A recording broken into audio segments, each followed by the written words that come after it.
Kemudian di sini Abuya melanjutkan di antara adab bainal aba'i wal abna, hubungan antara orang tua dengan anak.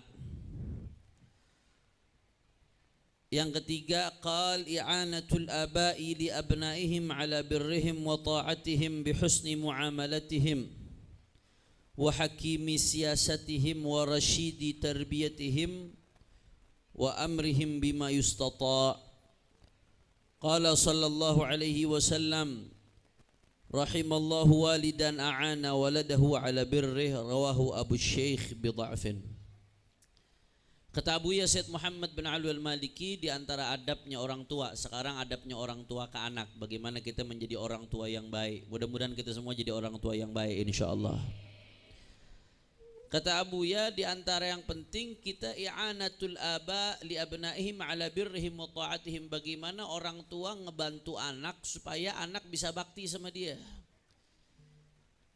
Jadi kita jangan hanya mikirnya bagaimana anak mesti bakti sama kita, kita juga mikir bagaimana bikin anak supaya bakti sama kita.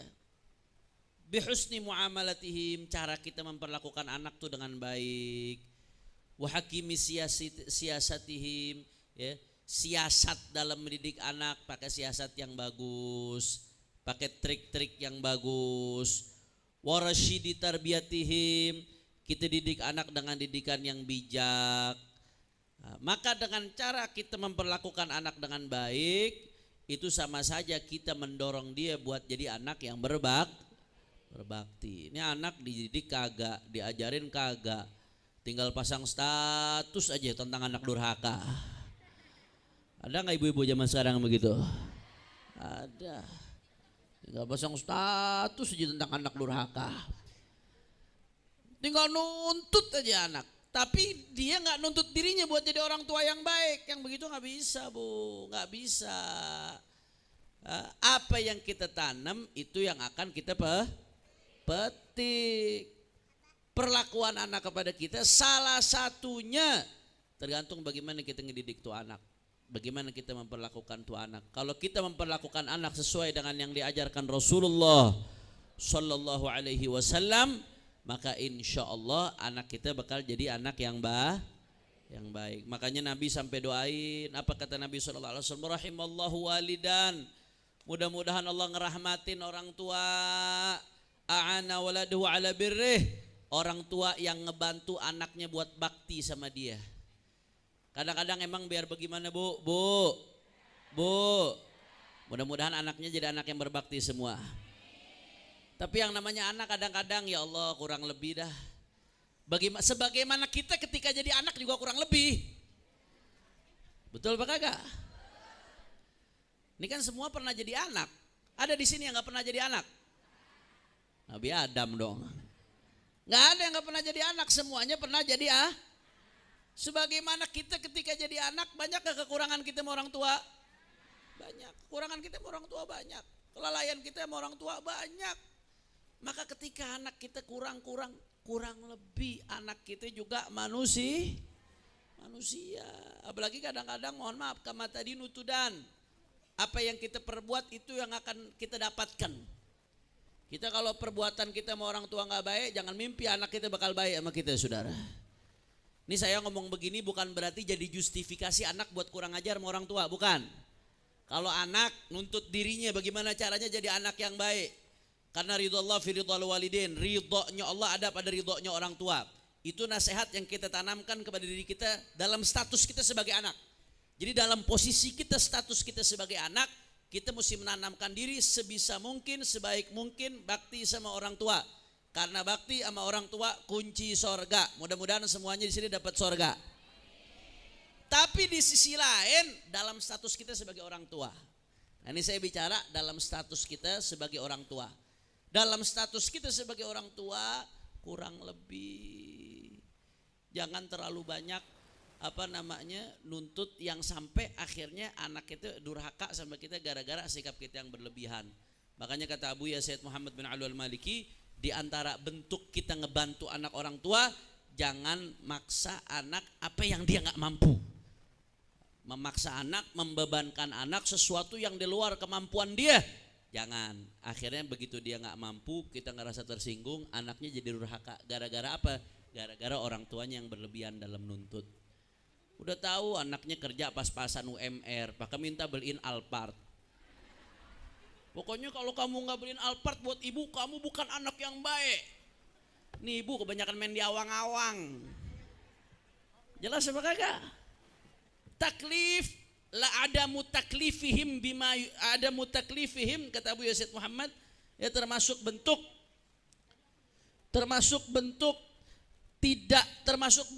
bantu orang tua ngebantu anak dalam berbakti, ay amruhum bima yustata. Ketika kita nyuruh anak, suruh dia sesuai dengan batas kemampuannya. Lihat kondisinya, disesuaikan. Jangan sampai gara-gara kita nyuruh hal yang di luar batas kemampuannya, akhirnya naudzubillah min dzalik, dia malah jadi nggak bisa menunaikan perintah. Karena nggak bisa menunaikan perintah dianggap durhaka. Naudzubillah min. Kira-kira ini jelas apa kagak? Jadi sekali lagi saya tegaskan, ini yang saya bahas bukan dalilnya anak buat menjustifikasi membenarkan kekurangan dia, bukan. Jangan habis ini dipotong anak yang upload status gantian. Tuh Bu, dengerin kata Habib.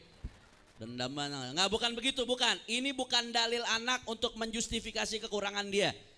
Dalam posisi kita sebagai anak, maksimalkan, berusaha berbakti sebaik mungkin. Saya sampai sekarang pun masih belajar berbakti sama orang tua.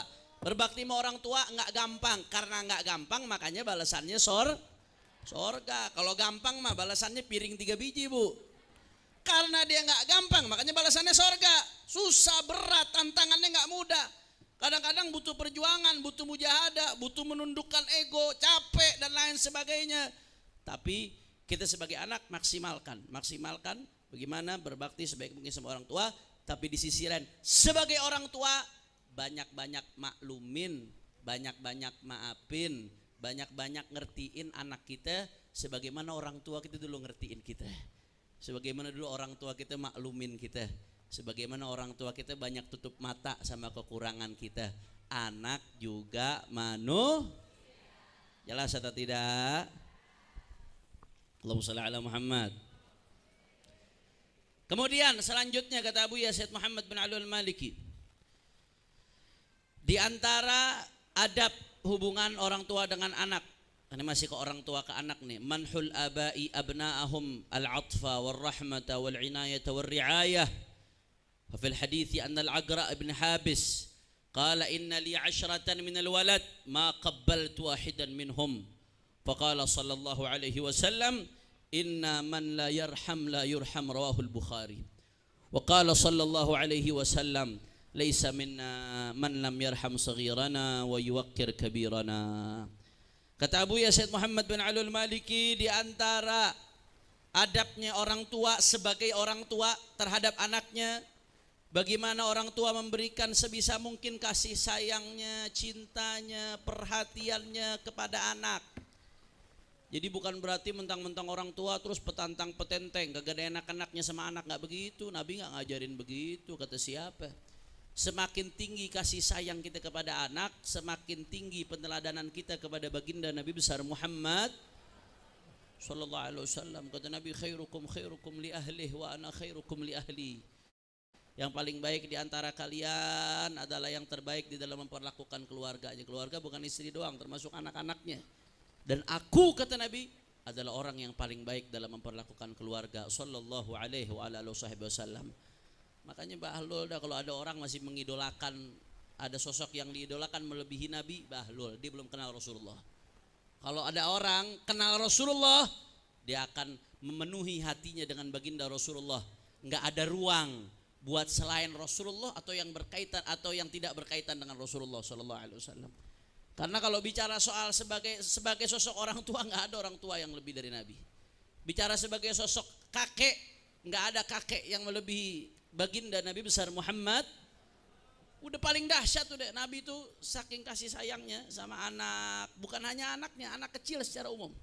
Itu Rasulullah sallallahu alaihi wasallam saking sayangnya sama anak-anaknya. Beliau Rasulullah punya anak namanya Sayyidina Ibrahim alaihissalam. Sayyidina Ibrahim ini wafat masih kecil. wafat masih kecil, masih nyusu. Ketika beliau wafat kurang lebih umurnya 16 bulan. Ya, Sayyidina Ibrahim ibnu Rasulullah sallallahu alaihi wa alihi wasallam. Itu Rasulullah SAW ketika Sayyidina Ibrahim belum wafat. Sayyidina Ibrahim itu disusuin di desa-desa Madinah. Kadang-kadang Nabi SAW ya sengaja datang ke tempat Sayyidina Ibrahim dirawat, cuma datang buat nemuin anaknya Ibrahim. Habis itu Nabi angkat, Nabi cium, udah Nabi taruh lagi jalan habis itu. Itu Rasulullah SAW. Bayangin, ini pemimpin dunia akhirat, Sayyidul Anbiya wal Mursalin, dan saat itu beliau pemimpin negara juga. Tapi Nabi nyempetin tuh, Nabi sempetin di tengah kesibukan Nabi ngurus umatnya. Kadang-kadang Nabi datang ke tempat Sayyidina Ibrahim dirawat, cuma datang, Nabi angkat, Nabi cium, Nabi taruh lagi.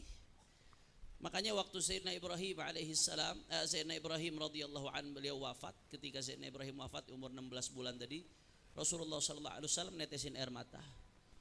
Begitu Rasulullah SAW netesin air mata, Sayyidina Abdurrahman bin Auf kaget. Ini Nabi nih, Rasulullah.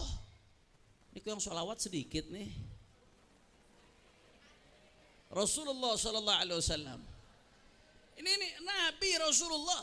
Sayyidina Ibrahim, Sayyidina Abdurrahman bin Auf ketika lihat Rasulullah nangis, anta ya Rasulullah. Engkau menangis ya Rasulullah. Engkau Rasulullah, utusan Allah, nangis netesin air mata ketika anaknya wafat. Kata Rasulullah SAW, innaha rahmah ya bin Auf, innaha rahmah. Inilah kasih sayang, inilah cinta yang Allah tanamkan di hati hambanya. Makanya Nabi itu adalah panutan kita dalam mencintai keluarga. Orang makin cinta sama keluarga, berarti dia semakin dekat peneladanannya kepada baginda Nabi besar Muhammad sallallahu alaihi wasallam. Habis itu Rasulullah mengatakan innal aina la tadma' wa innal qalba la yahzan wa inna ala firaqihi la mahzunun. Itu kata-kata yang sering dipakai tuh ketika ta'ziyah dipakai kata-kata tersebut. Itu dari kalamnya Rasulullah. Dalam hadisnya al-ainu tadma' wal qalbu yahzan wa la naqul illa ma yurdi rabbana wa inna li firaqika ya Ibrahim la mahzunun. Itu kata-kata yang biasa kami tulis ketika ta'ziyah, itu diambil dari hadisnya baginda Rasulullah sallallahu alaihi wasallam. Berarti Nabi kasih sayangnya kepada anak-anak dahsyat atau tidak? Oh dahsyat. Nabi itu saking besarnya kasih sayang beliau kepada anak-anak sampai-sampai dalam hadis riwayat Bukhari Muslim, rawahu Syaikhan an Anas radhiyallahu anhu, anna Nabiy sallallahu alaihi wasallam qala inni la adkhulu fi shalah uridu italataha fa asma'u buka as-sabi fa atajawwazu fi salati mimma alam min shiddati wajdi ummih. Kata Nabi SAW, aku pernah masuk ke dalam ketika aku sholat, aku pengen manjangin nih sholat, kata Nabi SAW. Ketika aku ingin memanjangkan sholatku, akhirnya fa'asma'u buka as-sabi, aku dengar ada anak kecil yang nangis. Nabi lagi sholat, lagi ngadep Allah. Sholat ini sholatnya Nabi, mau sholat kita beda bu. Kalau kita sholat buru-buru, kalau kata guru saya, ente sholat buru-buru pengen kabur dari Allah. Ya Allah, kadang-kadang nih nasihat buat diri kita sendiri. Kadang kita masih berasa sholat buru-buru, nggak sabaran, pengen buru-buru kelar, gelisah. Kalau udah sholat mikirin macem-macem. Barang hilang pas sholat ketemu bu. Barang hilang nih, nyari-nyari nggak ketemu, lagi sholat ketemu. Oh iya di sono. Saking otak kita kalau lagi sholat tuh kemana-mana. Setan ngegoda. Tuh sholatnya kita, kalau Nabi enggak. Kalau sholatnya kita kadang-kadang jadi beban buat kita berat. Kalau Nabi enggak, Nabi apa? Wa ju'ilat qurratu aini fis shalah. Kata Nabi SAW, Allah jadikan kesenanganku dalam sholat, kelezatanku dalam sholat. Nabi itu kalau ada sholat, yuhis biladzidil khitab. Nabi betul-betul merasakan bagaimana bercakap-cakap dengan Allah subhanahu. Allah, kesenangannya Nabi sholat. Tapi meski demikian Nabi lagi sholat, udah masuk ke hal yang paling beliau senengin. Tapi begitu Nabi sholat, fa asma' buka as-sabi. Kata Nabi, aku dengar ada anak kecil nangis. Apa yang Nabi lakukan? Fa atajawwazu fi salati mimma ala min shiddati wajdi ummih. Akhirnya aku buru-buru kelarin sholatku, karena aku tahu ibunya lagi gelisah. Dengar anaknya nangis, ibunya gelisah pasti. Ibunya mikirin anaknya. Aku buru-buru selesaikan sholatku supaya ibunya bisa segera datang ke anaknya. Itulah akhlak dan kasih sayang baginda Nabi besar Muhammad sallallahu alaihi wasallam. Bahkan Nabi sallallahu alaihi wasallam itu kalau ketemu anak-anak, yamsah ru'usahum wa yuqabbiluhum. Ini bicara anak orang nih, apalagi anak sendiri nih bu. Ini Nabi masih bicara anak orang, anak kecil secara umum, apalagi anak sendiri. Saking kasih sayangnya Nabi. Kana yamsahu ru'usahum wa yuqabbiluhum. Nabi kalau ketemu anak kecil-kecil, dipegang kepalanya sama Nabi sallallahu alaihi wasallam, dicium sama Nabi sallallahu alaihi wasallam. Sampai-sampai Rasulullah sallallahu alaihi wasallam itu qabbala Rasulullah Al-Hasan wal Husain. Sayyidatuna Aisyah radhiyallahu anha cerita, Rasulullah sallallahu alaihi wasallam itu qabbala Al-Hasan wal Husain ibni Ali, dicium sama Nabi cucunya Hasan dan Husain radhiyallahu anhuma. Ketika Nabi cium Hasan dan Husain, ketika itu ada seseorang namanya Aqra ibn Habis At-Tamimi. Aqra ini bilang kepada Nabi, ya Rasulullah, inna li 'ashrah minal walad ma qabbaltu minhum ahadan qat. Ya Rasulullah, saya punya anak 10 ya Rasulullah. Ini Aqra nih. Saya punya anak 10, enggak ada satupun yang saya cium ya Rasulullah. Secara nggak langsung mungkin dia mau nanya, engkau ini kok nyium anak kecil ya Rasulullah, cucumu kamu cium. Saya punya anak 10, nggak ada yang aku cium ya Rasulullah. Seolah-olah tuh kalau nggak nyium anak berarti gagah. Kalau nggak ngopenin anak berarti gagah, termasuk bentuk kewibawaan, kelelakian, kejantanan. Nggak open sama anak, nggak baik sama anak kecil. Seolah-olah begitu. Apa kata Nabi Sallallahu Alaihi Wasallam? Dengar jawaban itu, man la yarham la yurham. Nabi simpel jawabnya, orang yang nggak punya rasa kasih sayang di hatinya nggak bakal dapat kasih sayang dari Allah Subhanahu Wa Taala. Makin besar, artinya apa? Makin besar kita punya kasih sayang kepada makhluk, kepada anak-anak. Makin besar kasih sayang kita, makin besar pula kita dapat rahmatnya Allah Subhanahu. Ya Rabb, mudah-mudahan kita semua dapat rahmatnya Allah. Gak sampai di situ. Sayyidatuna Aisyah dalam hadis sahihain juga menceritakan, ja'a Arabiyun ila Rasulillah. Lagi-lagi sama kasusnya ada orang Badui. Orang Badui ini apa ya? Biasanya kaku. Orang Badui itu kaku, tabiatnya kadang-kadang kaku. Man bada faqad jafa. Orang Badui itu kadang-kadang kaku tabiatnya. Ja'a Arabiyun ila Rasulillah sallallahu alaihi wasallam. Datang orang Badui kepada Nabi sallallahu alaihi wasallam, orang Arab Badui. Ini orang Badui dengan gagahnya dia katakan, innakum tuqabbiluna sibyan wa ma nuqabbiluhum. Kata orang Badui tadi, kalian nyium anak-anak kalian. Sedangkan kami, pantangan bagi kami buat nyium anak. Nggak ada ceritanya nyium-nyium anak. Faqala Rasulullah sallallahu alaihi wasallam, akhirnya Rasulullah SAW dengar rombongan itu, apa kata Nabi? Amliku laka an naza'allahu rahmah min qalbik. Kata Nabi, kalau Allah udah cabut kasih sayang dari hatimu, aku bisa apa? Jadi Nabi pengen negesin, lu jangan bangga. Seolah-olah Nabi mau ngomong gitu tuh. Kamu jangan bangga, itu tanda berarti kasih sayang Allah cabut dari hatimu. Na'udzubillah min la ilaha illallah. Kira-kira ini jelas apa kagak? Jadi kasih sayang sama anak kecil itu luar biasa. Warawa Syaikhan wa Tirmidzi 'an al-Bara radhiyallahu anhu qala ra'aitu Rasulullah sallallahu alaihi wasallam wal Hasan ala atiqihi yaqul Allahumma inni uhibbu fa ahibbah. Nih perhatiin baik-baik nih.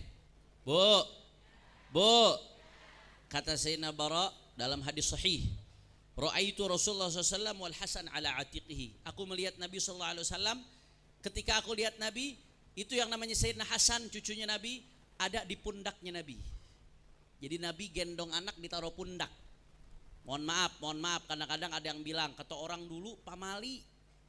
Gendong anak ditaruh pundak, pamali. Kata orang dulu ada yang ngomong seperti itu. Tapi itu salah satu hal yang mesti diluruskan. Enggak, kata siapa pamali, Nabi ngerjain kok. Nabi ngerjain. Nabi itu taruh anak di pundak. Sayyidina Hasan bin Ali bin Abi Thalib ditaruh sama Nabi di pundaknya. Ketika Sayyidina Hasan bin Ali bin Abi Thalib ditaruh sama Nabi di pundaknya, apa kata Nabi? Allahumma inni uhibbu fa ahibbah. Ya Rasul, ya Allah, ya Rabb, aku cinta cucuku Hasan ini ya Allah, maka cintailah dia. Itu kata Rasulullah sallallahu alaihi wasallam. Bahkan ada riwayat Nabi sallallahu alaihi wasallam itu ada riwayat Nabi sallallahu alaihi wasallam itu bercanda sama cucu-cucunya sampai Nabi sallallahu alaihi wasallam jadi onta-ontaan. Jadi kan kadang-kadang anak kecil naik kuda-kudaan, ada bapak jadi kuda-kudaan, anaknya naik ke atas pundaknya. Apakah itu menghilangkan wibawa laki-laki? Enggak. Apakah itu menghilangkan wibawa bapak depan anaknya? Enggak. Nabi ngerjain itu. Jadi Sayyidina Hasan dan Husain pernah naik, Nabi jadi onta-ontaan Sayyidina Hasan dan Husain naik di atas Nabi sallallahu alaihi wasallam. Akhirnya ada sahabat ngomong, ni'mal jamalu jamalukuma wa ni'mar rakibu antuma. Ya salam, sebaik-baiknya kendaraan adalah kendaraan kalian berdua. Ngomong kepada Sayyidina Hasan dan Husain. Enggak ada orang yang bisa naik ke atas punggungnya Rasulullah sallallahu alaihi wasallam kecuali Sayyidina Hasan dan Husain, dan sebaik-baiknya pengendara adalah kalian berdua. Itulah rahmat dan kasih sayangnya Rasulullah sallallahu alaihi wasallam. Allahu akbar. Pernah dalam riwayat lain su'ilan Nabi sallallahu alaihi wasallam, ayyu ahlu baitika ahab ilaik? Ya Rasulullah, keluargamu yang paling kau senang yang mana ya Rasulullah? Akhirnya kata Rasulullah, Al-Hasan wal Husain, yang paling aku sayang Hasan dan Husain, kata Nabi. Wa kana yaqul li Fatimah alaiha salam, id'i li bunayya. Habis Rasulullah ditanya begitu, siapa yang paling kau sayang ya Rasulullah? Hasan dan Husain. Akhirnya kata Rasulullah kepada Fatimah, wahai Fatimah, coba panggil dua putraku, maksudnya Hasan dan Husain. Panggil dua-duanya. Begitu dipanggil, wa yadhummuhuma ilaihi radhiyallahu anhuma. Akhirnya Rasulullah SAW langsung meluk Hasan dan Husain, dua putra kesayangan baginda Nabi besar Muhammad sallallahu alaihi wa ala alihi wa sahbihi wasallam. La ilaha illallah, la ilaha illallah. Mudah-mudahan kita dapat bagian dari rahmat yang ada di hatinya Nabi. Jadi semakin tinggi peneladanan seseorang kepada Nabi, semakin besar kasih sayangnya. Bahkan tadi seperti yang saya katakan, bukan hanya anak sendiri, tapi Nabi juga kasih sayangnya besar kepada anak-anak muslimin, anak-anak kecil. Bahkan dalam riwayat disebutkan, itu Rasulullah sallallahu alaihi wasallam saking kasih sayangnya Nabi pengen girangin anak kecil. Itu kalau udah musim panen, begitu panen, kana idza ata bi baqurati thamarah ay awwaliha. Nabi sallallahu alaihi wasallam kalau udah dibawain buah hasil panen. Jadi kalau begitu panen, sahabat bawa buah ke Nabi sallallahu alaihi wasallam, disebut baqurati thamarah. Buah-buah yang pertama hasil panen. Dibawa ke Nabi sallallahu alaihi wasallam, itu Nabi sallallahu alaihi wasallam taruh itu buah, ditaruh di tengah-tengah matanya Nabi, wada'aha ala aini, ditaruh di tengah-tengah sini, Nabi ditaruh di sini. Habis itu dicium sama Nabi sallallahu alaihi wasallam. Begitu dicium sama Nabi sallallahu alaihi wasallam, Allahumma kama araitana awwalahu fa arina akhirahu. Ya Allah, sebagaimana kau perlihatkan kami ini hasil awal panen, maka perlihatkan kami hasil akhirnya. Artinya berkahi panennya, biar panennya utuh, biar panennya lengkap. Didoain sama Nabi sallallahu alaihi wasallam. Setelah itu, apa yang Nabi lakukan? Apakah Nabi makan? Enggak, Nabi enggak makan. Habis ditaruh di bibirnya sama Nabi, ditarik anak-anak. Mana anak-anak? Mana anak-anak? Sama Nabi dipanggil nih. Anak-anak yang ada samping Nabi itu semua, mereka dulu dikasih makan sama Nabi SAW. Buah-buah yang awal panen sama Nabi pertama kali dikasih kepada anak-anak yang ada di sekitar baginda Nabi besar Muhammad sallallahu alaihi wasallam. Kira-kira jelas apa kagak? Faham? Berarti kasih sayangnya Nabi kepada anak-anak dahsyat atau tidak? Alhamdulillah. Ya Rabb, mudah-mudahan kita dapat keberkahannya Rasulullah. Anak-anak kita dapat keberkahannya Rasulullah. Keluarga kita dapat keberkahannya Rasulullah. Dan mudah-mudahan besok kita, anak-anak kita, keluarga kita, orang-orang kita cintai, besok mudah-mudahan di akhirat kumpul sama keluarga sama Rasulullah, sama keluarganya Rasulullah, sama sahabat-sahabatnya Rasulullah. Ala hadhihi niyyah wa likulli niyyah salihah bisirril Fatihah. Bismillahirrahmanirrahim. Alhamdulillahirabbil alamin. Arrahmanir rahim. Maliki yaumiddin. Iyyaka na'budu wa iyyaka nasta'in. Ihdinas siratal mustaqim. Siratal ladzina an'amta 'alaihim ghairil maghdubi 'alaihim waladdallin. Ini saja yang saya sampaikan. Mudah-mudahan yang sedikit ini bisa bermanfaat dan jadi pelajaran bagi kita untuk lebih meningkatkan kasih sayang kita kepada orang-orang di sekitar kita, khususnya anak yang menjadi amanat buat kita dari Allah Subhanahu wa taala. Hadani Allah wa iyyakum ila siratal mustaqim. Wassalamualaikum warahmatullahi wabarakatuh.